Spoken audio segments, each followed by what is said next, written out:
ఓం గంగణపతే నమ ఐం సరస్వత్యై నమ క్రీం క్రీం మహాకాళికాయ నమో నమ ద్రాం దత్తాత్రేయాయ నమ శ్రీరామ జయ రామ జయ జయ రామ రామాయ నమో నమ క్లీం కృష్ణాయ గోవిందాయ గోపీజనవల్లభాయ పరాయ పరపురుషాయ పరమాత్మనే శ్రీకృష్ణ పరబ్రహ్మణే పరజ్యోతిషే నమో నమ ఓం నమ శివాయ శివాయ గురువే నమో నమ జయ గురు దత్తాత్రేయాయ నమ ఓం నమో భగవతే మేధా దక్షిణామూర్తే మహ్యం మేధాం ప్రజ్ఞాం ప్రయచ్చ స్వాహ. యూట్యూబ్ ప్రేక్షకులందరూ కూడా నమస్కారం అండి. జయ గురు దత్తాత్రేయాయ నమః. నేను పాలపర్తి గురునాథ శర్మ, జ్యోతిషం వాస్తు సిద్ధాంతిని. మీకంతా కూడా గోచారరీత్యా గ్రహాల యొక్క స్థితిగతి, కలయిక, వాటి ప్రభావం అంతా కూడా గ్రహాలంతా కూడా మానవాళి మీద ఈ యొక్క గ్రహాల యొక్క సంచారం మేరకు ఎటువంటి ప్రభావం చూపిస్తున్నాయనేది విశ్లేషణ చేయడం జరుగుతుంది. ప్రధానంగా నవగ్రహాలు అనేవి ప్రధానంగా చూసుకుంటే ఖగోళ శాస్త్రంలో అత్యంత ప్రాముఖ్యత అనేది చెందుతుంది. నవగ్రహాల యొక్క స్థితిగతి, వాటి కలయిక, యుతి వల్ల గ్రహాల యొక్క సంచారం మేరకి గోచార చక్రంలో అంతా కూడా మార్పులు జరగడం వల్ల ఈ యొక్క వివిధ ఫలితాలు అనేది రావడం జరుగుతుంది. మేషాది ద్వాదశ రాశుల వాళ్ళకి విశేషంగా చూసుకుంటే ఈ యొక్క 2026 సంవత్సరంలో భాగంగా రాహుకేతు యొక్క సంచారం ఏ రకంగా ఉంటుంది. ప్రధానంగా రాహుకేతులంతా కూడా చూసుకుంటే ఈ యొక్క ఏప్రిల్ నుంచి వక్రగతిలో సంచారం చేస్తున్నారన్నమాట. ఏప్రిల్ 14వ తారీఖు నుంచి వక్రగతి సంచారం జరుగుతుంది. రాహుకేతులు అనేది ప్రధానంగా చూసుకుంటే ఛాయాగ్రహాలంతా కూడా ఎటువంటి ప్రభావం చూపిస్తున్నాయనేది విశ్లేషణ చేసుకుంటే కనుక ప్రధానంగా మాయని క్రియేట్ చేస్తూ ఉంటాయి అన్నమాట. ఒక మాయలాగా ఉంటుంది. జీవితంలో మీకంతా కూడా అదృష్టయోగం సిద్ధిస్తుంది అనేది చెప్పేసి ఉంటుంది. కానీ ఇక్కడ శ్రమ అధికంగా ఉంటుంది.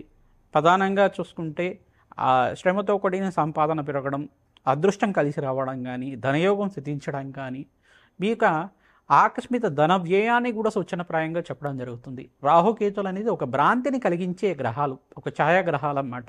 ఈ యొక్క వివిధ స్థానాల్లో గ్రహాల యొక్క స్థితిగతి ఉంటే జన్మజాతకం ప్రకారంగా గ్రహాలంతా కూడా రాహుకేతుల యొక్క స్థితిగతిని ఆధారపడి ఉంటాయన్నమాట.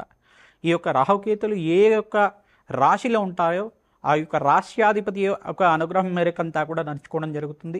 ప్రధానంగా మేషరాశిలో రాహు ఉంటే కనుక ఈ యొక్క అంగారకుడు ఏ రకంగా ప్రవర్తిస్తారో రాహు కూడా అదే రకంగా ఫలితాలు ఇవ్వడం జరుగుతుంది. ప్రధానంగా రాహుకేతువులు అనేది ఆకస్మిక ధనలాభాన్ని, విదేశీయానాన్ని, మరియు ఇక్కడ చూసుకుంటే సముద్ర ప్రాంతంలో అంతా కూడా ఈ యొక్క స్థిర నివాసం ఉండే విధంగా ఇచ్చే గ్రహాలుగా, అంటే తీర ప్రాంతాల్లో ప్రధానంగా సముద్ర తీర ప్రాంతాల్లో అంతా కూడా నివాసం ఇచ్చే విధంగా, ఎడారి ప్రాంతంలో అంటే చూసుకుంటే మనకి దూర ప్రాంతంలో అంతా కూడా మిడిల్ ఈస్ట్ కంట్రీస్లో కానీ, ఈజిప్ట్ కంట్రీస్లో కానీ, ఇటువంటి ఎడారి ప్రాంతంలో అంతా కూడా స్థిర నివాసం ఏర్పరచుకొని ఇటువంటి మిడిల్ ఈస్ట్ కంట్రీస్లో కానీ ఈ యొక్క ఆధారపడి జీవన విధానం చేసుకునే వాళ్ళకంతా కూడా రాహుకేతులు కారణమవుతారు. ప్రధానంగా చూసుకుంటే విదేశాల్లో స్థిరత్వం కావాలన్నా రాహుకేతుల అనుగ్రహం కావాలి. దాంతో పాటుగా దశమాధిపతి, ద్వితీయాధిపతి, పంచమాధిపతి, నవమాధిపతి, ఏకాదశ స్థానంలో శుభగ్రహాలు ఉండాలి. ఇటువంటి ఫలితాలంతా కూడా రాహుకేతు ఫలితాలంతా కూడా ఆకస్మిక ధనలాభం ఏ రకంగా ఇవ్వబోతున్నాయి. అంతేకాకుండా ఈ యొక్క ఆకస్మిక ధనలాభమే కాకుండా రాహుకేతులు కూడా ఈ యొక్క విపరీత రాజ్యయోగాలు ఇచ్చే గ్రహంగా మారబోతున్నాయి. ప్రధానంగా ఇక్కడ చూసుకుంటే రాహుకేతులంతా కూడా రాజయోగ కారణం, మరియు ఇక్కడ భ్రాంతిని కలిగించే గ్రహంగా చెప్పడం జరుగుతుంది, భ్రమణ కలిగించే గ్రహంగా చెప్పడం జరుగుతుంది, రాజయోగం ఇచ్చే గ్రహంగా చెప్పడం జరుగుతుంది. మనకి మానవాళికంతా కూడా పూర్వజన్మలో చేసుకున్న కర్మ ఫలితాన్ని అనుభవించే విధంగా చేసే గ్రహంగా చెప్పడం జరుగుతుంది. ఈ యొక్క వివిధ గ్రహాల యొక్క స్థితిగతి ప్రభావం అంతా కూడా రాహుకేతుల యొక్క సంచారం మేరకు ఎటువంటి ప్రభావం చూపిస్తున్నాయి మేషాది ద్వాదశ రాశుల వాళ్ళకి ఈ యొక్క కంటెంట్లో అంతా కూడా విశ్లేషణ చేయడం జరుగుతుంది. ప్రతినిత్యం కూడా మీరు అమ్మవారి ఆరాధన, దేవి ఖడ్గమాల స్తోత్రాన్ని ప్రతినిత్యం కూడా ప్రయత్నం చేసుకోవడం వల్ల శుక్రవారం రోజున ఈ యొక్క రాహుకాలంలో అంతా కూడా నిమ్మకాయ దీపాన్ని అంతా కూడా వెలిగించి అక్కడ ఖడ్గమాల స్తోత్రాన్ని పఠనం చేసుకోవడం వల్ల రాహుకాల దోషాలంతా కూడా నివారణ జరుగుతుంది. ప్రధానంగా జన్మజాతకంలో గనక కాలసర్ప దోషం కానీ ఉంటే గనక ఈ యొక్క రాహుకేతుల యొక్క స్తంభంలో అన్ని గ్రహాలు ఉంటే కనుక దాన్ని కాలసర్ప దోషం అని చెప్పేసి అంటారు. ప్రధానంగా ఈ యొక్క కులింగ కాలసర్ప దోషము, తర్వాత కాళింది కాలసర్ప దోషము, పద్మకాల సర్పదోషము చాలా విశేషమైంది అని చెప్పేసి చెప్పడం జరుగుతుంది. నక్షత్ర బలిలో భాగంగా మూలా నక్షత్రము, మరియు ఇక్కడ ఆశ్లేష నక్షత్రము, మరియు ఇక్కడ చూసుకుంటే మక్కా నక్షత్రానికంతా కూడా శాంతి బలిలంతా కూడా ఇవ్వడం వల్ల నవనాగ శాంతి కార్యక్రమాలు ఆచరించడం, సర్ప సంస్కారం చేసుకోవడం వల్ల నాగేంద్ర స్వామి ప్రతిష్టను ఆచరించడం, ప్రతినిత్యం కూడా మంగళవారం పూట, ఆదివారం పూట, గురువారం రోజున నాగేంద్ర స్వామి జోడినాగులు ఉన్న ప్రాంతం దగ్గర అంతా కూడా, సర్పాలు ఉన్న దగ్గర అంతా కూడా పూజన ఆచరించి పసుపు కుంకుమ గంధంతో అభిషేకం చేసుకొని చిమ్మిలిని నివేదన చేయడం వల్ల రాహుకేతు దోషాలంతా కూడా నివారణ జరుగుతుంది. సంతాన కారకుడు అవుతారు. రాహుకేతులంతా కూడా సర్పదోషం నివారణకు కారణమవుతుంది. ప్రధానంగా అమ్మవారి ఆరాధన, దుర్గాదేవి ఆరాధన, జగన్మాత ప్రీతికరంగా ఇక్కడ చూసుకుంటే దేవి ఖడ్గమాల స్తోత్రాన్ని ప్రతినిత్యం కూడా పఠనం చేసుకోవడం వల్ల సకల గ్రహదోష నివారణ జరుగుతుంది. విశేషంగా రాహుకేతు దోషాలంతా కూడా నివారణ జరుగుతుంది. మీ జాతకంలో కనుక రాహుకేతు మధ్యలో అంతా కూడా నవగ్రహాల స్థితిగతి స్తంభంలో ఉంటాయి కనుక దాన్ని కాలసర్పదోషం అంటారు.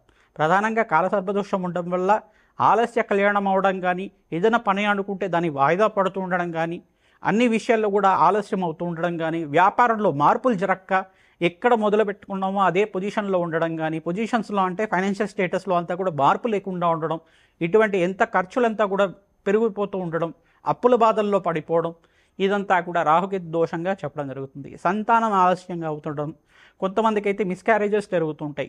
రాహుకేతు దోషం వల్ల అంతా కూడా పీసీఓడి ప్రాబ్లమ్స్ కానీ, హెల్త్ ఇష్యూస్ ఉండడం కానీ, ప్రధానంగా చూసుకుంటే ఈ యొక్క రాహుకేతు దోషం వల్ల అంతా కూడా ప్రతినిత్యం కూడా రాహుకేతు దోష నివారణార్థం సర్పప్రతిష్ఠ చేసుకోవడం వల్ల మంచి ఫలితాలు పొందుతారు. కాలసర్ప దోష నివారణార్థం అందరికి కూడా నక్షత్ర బలి కార్యక్రమాన్ని ఆచరించడం వల్ల విపరీత రాజ్యోగం సిద్ధిస్తుంది, సత్సంతాన యోగం కలుగుతుంది, ఆనందమైన జీవితం జీవించడానికి ఆస్కారం ఉంటుంది. ఈ యొక్క రాహుకేతు దోష నివారణార్థం ఎటువంటి యజ్ఞాధికృతులు ఆచరించాలి, ఎటువంటి పరిష్కారం చేసుకుంటే కనుక ఆకస్మిక లాభం, ఆనందమైన జీవితం కలుగుతుంది అంతా కూడా 2026 ఫలితాల్లో భాగంగా మీకు అంతా కూడా విశ్లేషణ చేయడం జరుగుతుంది. కన్యారాశి జాతకులకి 2026 ఫలితాల్లో భాగంగా రాహుకేతు సంచారం మేరకు ఎటువంటి ప్రభావం చూపిస్తున్నాయి. 2026లో రాహుకేతు ప్రభావం వల్ల ఆకస్మిక ధనలాభం రావడానికి ఆస్కారం ఉంటుంది. ఏప్రిల్ 14వ తారీఖు నుంచి వక్రగతి సంచారం జరుగుతుంది. రాహుకేతులంతా కూడా రాహుకేతులు ప్రధానంగా చూసుకుంటే ఈ యొక్క ఛాయాగ్రహాలుగా చెప్పడం జరుగుతుంది. రాహుకేతులంతా కూడా ఛాయాగ్రహాలు, మాయను చూపించే గ్రహాలు, భ్రమను కల్పించే గ్రహాలుగా చెప్పడం జరుగుతుంది, భ్రాంతిని కల్పించే గ్రహాలుగా చెప్పడం జరుగుతుంది. ఈ యొక్క విపరీత రాజయోగాన్ని ఇవ్వబోతున్నాయి. ప్రధానంగా ఎవరి జాతకంలో కనుక రాహుకేతులంతా కూడా ఈ యొక్క శుభప్రధానంగా ఇచ్చే స్థానంలో ఉంటాయి కనుక మంచి ఫలితాలు ఇస్తూ ఉంటాయి. విపరీత ధనయోగం, విదేశంలో స్థిరత్వం లభించడం కానీ, ధనధాన్యాది సమృద్ధి కలగడం కానీ, రాజయోగం సిద్ధించడం కానీ, మంచి ఫలితాలు, ఆకస్మిక ధనలాభం సిద్ధించడానికి కానీ ఆస్కారం ఉంటుంది. ప్రతినిత్యం కూడా రాహుకేతులు ప్రీతికరంగా ఆవునేతు దీపారాధన చేయడం, నిమ్మకాయ దీపాన్నంతా కూడా ఈ యొక్క రాహుకాల దీపాలన్నీ కూడా శుక్రవారం పూట, ఆదివారం పూట, మంగళవారం పూట ప్రతినిత్యం కూడా అమ్మవారి దేవాలయంలో, మహాకాళి దేవాలయంలో తరచుగా చేసుకోవడం, నిమ్మకాయ మాలనంతా కూడా అమ్మవారికి సమర్పిస్తూ ఉండటం వల్ల కాలసర్ప దోష నివారణ కలుగుతుంది. నాగేంద్ర స్వామికి ప్రీతికరంగా జోడు నాగులకి నిత్యమంతా కూడా పూజ చేసుకోవాలి. వెండి పడగనంతా కూడా ఇంట్లో తెచ్చుకొని దానికంతా కూడా షోడశోపచార పూజ చేసుకోవడం, చిమిలిని నివేదన చేయడం వల్ల మీ జన్మజాతకంలో కనుక కాలసర్ప దోషం ఉంటే కనుక నివారణ కలుగుతుంది. పుత్ర పౌత్రాది సమృద్ధి కలుగుతుంది. సుబ్రహ్మణ్య స్వామి చరిత్ర, మానసదేవి చరిత్ర, జగత్కారు చరిత్ర అంతా కూడా పారాయణం చేసుకోవడం. సర్పయాగం ఏ రకంగా జరిగింది, ఆ సర్పయాగాన్ని ఆపడానికి ఏ మహాముని అంతా కూడా కారణమయ్యారు, ఈ యొక్క అస్తిక మహాముని యొక్క జన్మ చరిత్ర అంతా కూడా, అస్తిక మహాముని యొక్క చరిత్ర అంతా కూడా పారాయణం చేసుకోవడం వల్ల జన్మజాతకంలో ఉండే సకల గ్రహదోష నివారణ కలుగుతుంది. మీ జాతకంలో కనుక కాలసర్పదోషం కానీ ఉంటే కనుక మీకంతా కూడా జాతకం విశ్లేషణ చేసుకుని నాగేంద్ర స్వామి ప్రతిష్ట విధానం, నవనాగ ప్రతిష్ట అంతా కూడా ఆచరించి మీకంతా కూడా జాతకరీత్యా సర్వ గ్రహదోష నివారణ కలగడానికి మేమంతా కూడా పూజలు చేయడం జరుగుతుంది. జన్మజాతకాన్ని అంతా కూడా విశ్లేషణ చేయించుకోండి, మంచి ఫలితాలు పొందుతారు. జాతకరీత్యా ఎటువంటి ప్రతిబంధకాలు ఉన్నా కానీ జన్మజాతకమే ప్రధానమైన జాతకంగా ఉంటుంది. ప్రధానంగా గోచారరీత్యా బృహస్పతి సంచారం మేరకి కన్యారాశి జాతకులకంతా కూడా యోగకరంగా ఉంటుంది. ప్రధానంగా శనీశ్వరుడు యొక్క వీక్షణ వలన, సమసప్తక వీక్షణ వల్ల శ్రమతో కూడిన సంపాదన పెరుగుతుంది. ఆర్థికంగా కొద్దిగా మీరు ఇక్కడ ధనాన్ని నష్టపోయే అవకాశం ఉంటుంది. దీని నుంచి బయటపడడానికి మహాలక్ష్మీదేవి ఆరాధన, విశేషంగా తామర పూలతోటి, మల్లెపూలతోటి చేసుకోవడం వల్ల ఇటువంటి కష్టాల నుంచి బయటపడడానికి ఆస్కారం ఉంటుంది. ప్రతినిత్యం కూడా పరమేశ్వరుడికి ప్రీతికరంగా ఈ యొక్క చెరుకు రసంతో అభిషేకం చేయించండి. ఎటువంటి ఆటంకాలు కానీ, అకాల కష్టాలు కానీ తొలగిపోవడానికి ఆస్కారం ఉంటుంది. రాజయోగం సిద్ధిస్తుంది. దేవీ భాగవతాన్ని పారాయణం చేయడానికి ప్రయత్నం చేయండి. దేవీ భాగవతం ఎవరైతే కనుక వింటూ ఉంటారో, ప్రవచనంలాగా వింటూ ఉంటారో, లేదు చదవడం కానీ చేయడం వల్ల అమ్మవారి చరిత్ర ఉంటుంది. దాంట్లో అంతా కూడా ఆ చరిత్రను పారాయణ చేసుకోవడం వల్ల సకల గ్రహ దోష నివారణ కలుగుతుంది, అదృష్టయోగం కలిసి వస్తుంది. మీకంతా కూడా ఆగస్టు నుంచి సెప్టెంబర్ లోపల రాజయోగం కలిసి వస్తుంది. వివిధ వ్యాపార రంగాల్లో వాళ్ళకి మంచి మార్పులు జరగడానికి ఆస్కారం ఉంటుంది. విదేశంలో స్థిరత్వం లభిస్తుంది. ప్రమోషన్స్ కూడా కావడానికి ఆగస్టు 18వ తారీఖు నుంచి నవంబర్ 18వ తారీఖు దాకా రాజయోగం సిద్ధించడానికి ఆస్కారం ఉంటుంది. ప్రతినిత్యం కూడా శ్రీమాత్రి నమః నామాన్ని జపాన్ని ఆచరించండి. పరమేశ్వరుడు ప్రీతికరంగా అరుణాచలేశ్వరాయ నమః, ఓం అరుణాచలేశ్వరాయ నమః, ఓం అరుణాచలేశ్వరాయ నమః నామాన్ని జపాన్ని ఆచరించండి. తద్వారా మీకు అంతా కూడా రాజయోగం సిద్ధిస్తుంది. నవగ్రహాలకు అభిషేకం ఆచరించడం, గోమాత సేవ విశేషంగా చేసుకోవడం వల్ల మంచి ఫలితాలు పొందుతారు. శ్రీమాత్రే నమః.